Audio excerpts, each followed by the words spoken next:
Ghassanids, an Arabian tribe that played a key role in the ancient world.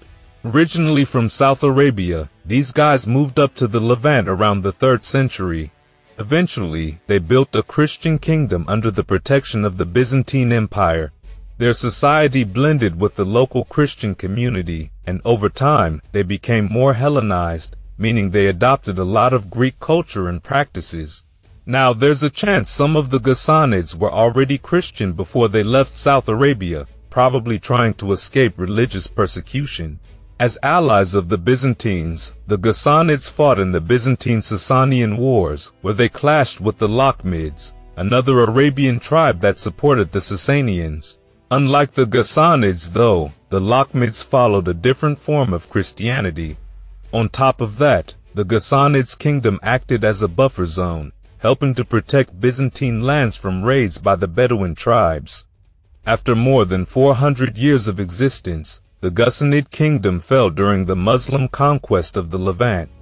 While some members of the tribe converted to Islam, many of them spread out across modern-day Jordan, Israel, Syria, Palestine, and Lebanon, merging with local Christian communities like the Melkites and Syriacs. In terms of their origins, the Ghassanids were part of the Oz tribe from South Arabia or modern-day Yemen.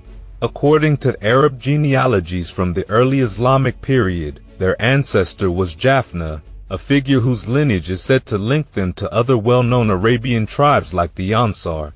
But some historians, like Brian Ulrich, argue that these connections are pretty shaky, as sources from before the 8th century tend to treat these groups as separate. As the story goes, the Oz tribe scattered in all directions when they left Yemen, with the Ghassanids being one of the groups that headed north. They eventually settled near the Roman Empire's frontier.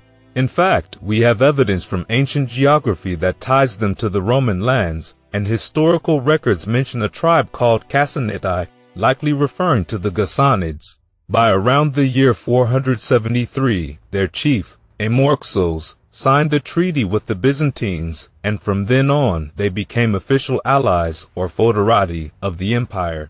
And now let's dive a bit deeper into the Ghassanids during the Byzantine period. There's some debate, but it's believed that a Ghassanid chief named Pedosis fought alongside the Persians during Emperor Julian's failed Persian campaign in 363. But what's really significant is that after settling in the Levant, the Ghassanids became a client state of the Byzantine Empire. Now, the Byzantines were smart to have the Ghassanids on their side. The Ghassanids didn't just rule over their people as kings, they were also Phylarchs, meaning they governed frontier territories on behalf of the Byzantine Empire. This partnership was pretty strategic for the Romans, since the Ghassanids acted as a buffer against their rival Arab tribe, the Lakhmids, who were aligned with the Persian Sassanian Empire. The Ghassanid capital was set up at Jabia, located in the Golan Heights, and they had influence that stretched across much of the eastern Levant, even forming alliances that extended south to areas like Yathrib, which we now know as Medina. During the Byzantine-Sassanian Wars, the Ghassanids fought alongside the Byzantines against both the Persians and the Lakhmids. They also played a crucial role in guarding trade routes, preventing Bedouin raids, and even contributed troops to the Byzantine imperial army. One of their most famous kings, Al-Harith ibn Jabala, who reigned from 529 to 569, was a key supporter of the Byzantine Empire.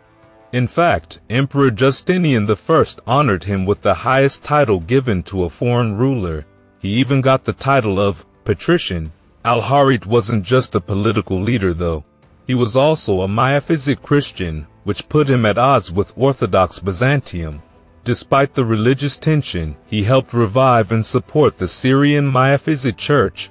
After Al-Harith, things got a bit rocky for the Ghassanids. His successor, Al-Mundhir III, faced persecution from the Byzantines because of his religious beliefs, which ultimately led to the decline of their dynasty.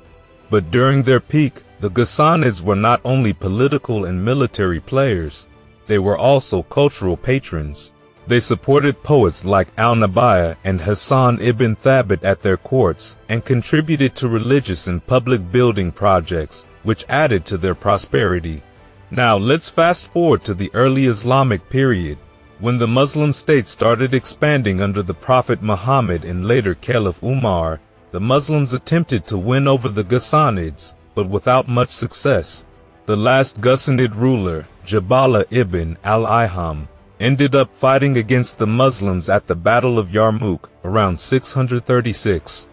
After that defeat, there's a legendary tale that Jabala briefly converted to Islam before abandoning the faith and moving to Byzantine-held Anatolia with his tribesmen. Although the Ghassanids didn't align with the Muslims, their old allies, the Banu Kalb, became a major power in Syria and played a significant role in supporting the Umayyad dynasty once Muawiya became caliph.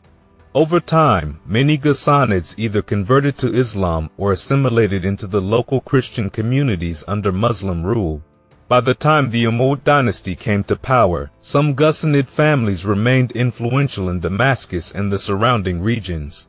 Muawiya, the first Umayyad caliph, even relied on them for their military experience and administrative skills. These families continued to serve the Umayyads in various roles, like governors, military commanders, and court poets, helping to shape early Islamic Syria. Later, when the Umayyad dynasty faced internal challenges, especially during the Second Muslim Civil War, the Ghassanids, alongside other Syrian tribes, supported Marwan I, ensuring the continuation of Umayyad rule. But their influence started to fade once the Abbasids took over in 750.